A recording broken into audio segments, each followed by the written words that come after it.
లెక్క పెట్టుకుంటా లెక్క ప్రకారము 7 సార్లు మునగాలి. హల్లెలూయా. అది దేవుని మాట, దేవుని ఆజ్ఞ. లేదు నేను 2 సార్లనే మునుగుతా నాకు స్వస్థత కావాలి, లేదు నేను 6 సార్లనే మునుగుతా నాకు స్వస్థత కావాలంటే దేవుడు స్వస్థత ఇవ్వడు. హల్లెలూయా. దేవుడు చెప్పింది 7 మార్లు అని చెప్పినారంటే 7 సార్లు మునగాల్సిందే. హల్లెలూయా. నయమాను ఒక్కసారి మునిగి లేచిండు, చెక్ చేసుకుంటున్నాడు, స్వస్థత రాలేదు. రెండోసారి, మూడోసారి, నాలుగోసారి, ఐదోసారి, ఆరోసారి కూడా మునిగి చెక్ చేసుకుంటా ఉన్నాడు, కానీ స్వస్థత రాలేదు.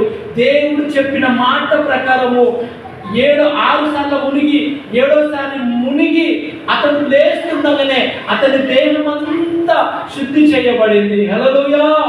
ఇది దేవుని మాట కాబట్టి, దేవుని మాట చొప్పున జరిగించింది కాబట్టి నయమానుకు ఇప్పుడు స్వస్థత కలిగింది. హల్లెలూయా. హల్లెలూయా. మనం అనుకున్నట్టు దేవుడు కార్యాలు జరగవు. ఆయన